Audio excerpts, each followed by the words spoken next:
جی السلام علیکم ورحمۃ اللہ وبرکاتہ۔ اور بالآخر سپریم کورٹ نے الیکشن کیس نپٹا دیا۔ 8 فروری 2024 کو بروز جمعرات الیکشن ہوں گے۔ سپریم کورٹ نے الیکشن کمیشن اور صدر کی دی ہوئی ڈیٹ پر اتفاق کرتے ہوئے معاملہ نپٹا دیا۔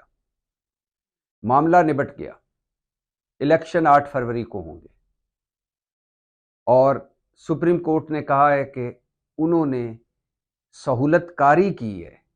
سپریم کورٹ نے کہا ہے کہ صدر کو اگر مشورہ چاہیے تھا تو وہ سپریم کورٹ آ جاتے۔ سپریم کورٹ نے کہا ہے کہ صدر اور الیکشن کمیشن میں معاملہ طوالت اختیار کر گیا، اور سپریم کورٹ نے یہ بھی کہا کہ ایک غیر ضروری معاملہ سپریم کورٹ میں آیا جو سپریم کورٹ میں آنا ہی نہیں چاہیے تھا۔ سب ہو گیا۔ چیف جسٹس فائز عیسیٰ قاضی، جسٹس اطہر من اللہ اور جسٹس امین الدین پر مشتمل بینچ نے بڑی خوش اسلوبی سے معاملہ سلجھا دیا۔ یہ بھی مان لیا کہ یہ جسٹس بندیال کی سپریم کورٹ نہیں، یہ جسٹس فائز عیسیٰ قاضی کی سپریم کورٹ ہے۔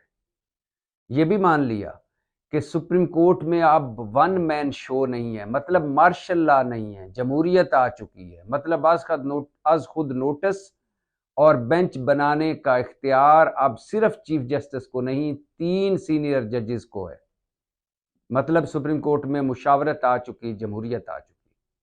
اور یہ بھی مانتے ہیں ہم کہ جسٹس فائز عیسیٰ قاضی، جسٹس اطہر من اللہ، جسٹس امین الدین کسی جماعت کے سہولت کار نہیں ہیں۔ ہم تو پہلے ججز کو بھی کہتے تھے کہ وہ کسی جماعت کے سہولت کار نہیں ہیں، لیکن ہمارے ہاں چونکہ جس کے حق میں فیصلہ آتا ہے وہ کہتا ہے کہ حق کی فتح ہوئی، اور جس کے خلاف آئے وہ کہتا ہے کہ یہ تو فلاں کا سہولت کار جج ہے۔ آپ کو یاد ہوگا justice Bandial, justice Ijaz ul Ahsan, justice منیب اختر کے بارے میں کیا کیا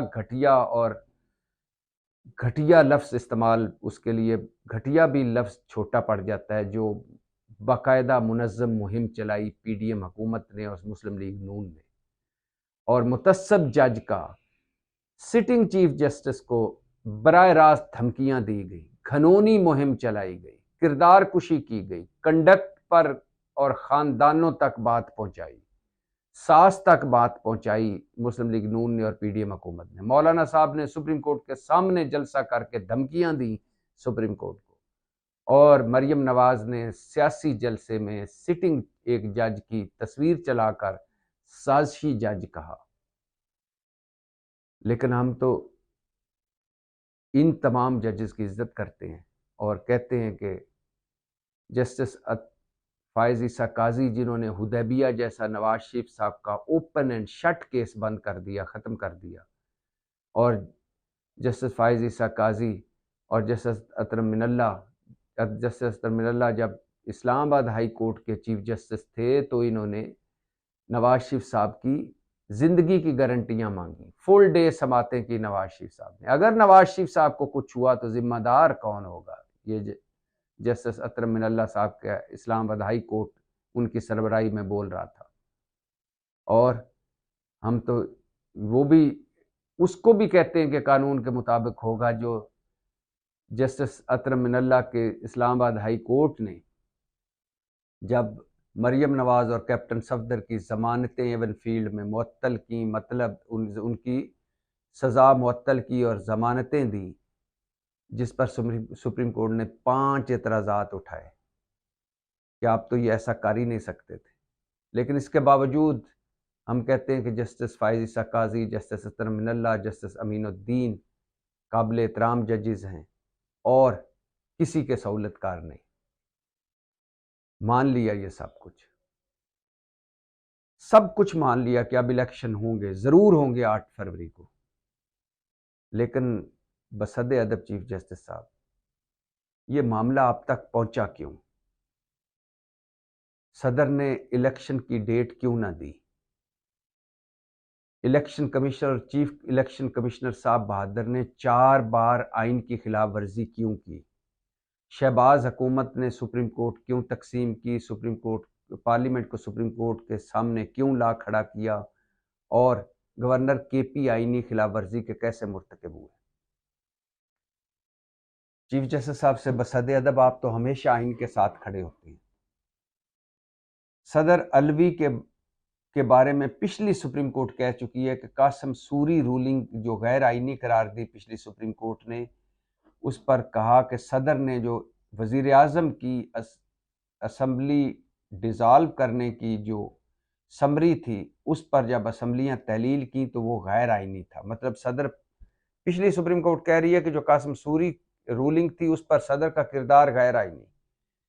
آج کی سپریم کورٹ آپ کی فائز عیسیٰ قاضی صاحب کہہ رہی ہے کہ صدر نے اپنی آئینی ذمہ داریاں نہیں پوری کی، وہ آئینی خلاف ورزی کے مرتکب ہوئے۔ الیکشن کمیشن کو پچھلی سپریم کورٹ کہہ چکی ہے کہ الیکشن کمیشن نے جمہوریت کو پٹری سے اتارا، الیکشن کمیشن آئینی خلاف ورزی کا مرتکب ہوا، الیکشن کمیشن اپنے کام کے علاوہ سب کام کر رہا ہے، اور چیف الیکشن کمشنر خود سپریم کورٹ میں کہتے ہیں کہ میں اپنی آئینی ذمہ داریاں پوری نہیں کر پا رہا۔ اس کے باوجود سکندر سلطان راجہ موجود ہیں اپنی سیٹ پہ۔ بڑی ہمت ہے ایسے لوگوں کی یار، کہ میں اپنی آئینی ذمہ داریاں پوری نہیں کر رہا۔ دو سپریم کورٹس بندیال صاحب کی اور فائز عیسیٰ قاضی صاحب کی کہہ چکے ہیں کہ آئینی خلاف ورزی کے مرتکب ہوئے۔ بلکہ جسٹس اطہر من اللہ نے تو یہ بھی کہا کہ صدر سے مشاورت نہ کر کے الیکشن کمیشن نے آئین کو دوبارہ تحریر کیا۔ اس کے باوجود سکندر سلطان راجہ صاحب سیٹ پر موجود ہیں۔ بڑی ہمت ہے، بڑی محبت ہے یار ان لوگوں کو سیٹوں سے، عہدے چھوڑتے ہی نہیں ہیں۔ ہلکا سا کوئی ناکام ہو جاتا ہے، جہاں مغرب میں جہاں جمہوریت ہے، آئین ہے، قانون ہے، اخلاقیات ہے، ہلکا سا کوئی ناکام ہو جاتا ہے، ہلکا سا ڈیوٹی میں فیل ہو جاتا ہے، ہلکا سا کسی پر الزام آتا ہے، وہ عہدہ چھوڑ دیتا ہے۔ ہمارے یہاں شیر جوان کے ڈٹے ہوئے۔ تو فائز عیسیٰ قاضی صاحب سر بصد ادب پوچھنا یہ ہے کہ الیکشن تو ہو جائیں گے 8 فروری کو، لیکن یہ الیکشن ہونے چاہیے تھے 7 نومبر سے پہلے، مطلب 90 دن کے اندر، اور خیبر پختونخوا اور پنجاب کی اسمبلی کے دونوں کے الیکشن بھی ہونے چاہیے تھے 90 دن کے اندر۔ نہ وہ ہوئے نہ یہ ہوئے۔ اب اس میں سپریم کورٹ کہہ رہی ہے کہ صدر آئینی خلاف ورزی کے مرتکب ہوئے، 2 مرتبہ کہہ چکی، پچھلی سپریم کورٹ اور یہ سپریم کورٹ۔ پچھلی سپریم کورٹ اور یہ سپریم کورٹ کہہ چکی ہے کہ الیکشن کمیشن آئینی خلاف ورزی کا مرتکب ہوا، اور سپریم کورٹ ہی کہہ چکی ہے گورنر کے پی آئینی خلاف ورزی کا مرتکب ہوا۔ تو سر آج جب الیکشن کا معاملہ سلجھ رہا تھا، جب آپ نے ڈیٹ حتمی کر دی تھی، فائنل کر دی تھی، تو ان پر آرٹیکل 6 نہ لگاتے، ان کو سخت سزائیں نہ دیتے، ان کو چند علامتی سزائیں دے دیتے۔ یقین کریں آج تو آپ نے فیصلہ دے دیا ہے، آج تو آپ نے کہہ دیا کہ 8 فروری کو الیکشن ہوں گے اور انشاءاللہ ہوں گے، لیکن اب یہ رستہ کھل گیا ہے۔ اب جو حکومت جب چاہے گی الیکشن سے بھاگ جائے گی، کیونکہ جو حکومت اسلام آباد کے ہائی کورٹ کے کہنے پر اسلام آباد کے بلدیاتی الیکشن نہیں کرواتی، وہ حکومت یا وہ سیاستدان اب آگے بھی بھاگیں گے الیکشن سے۔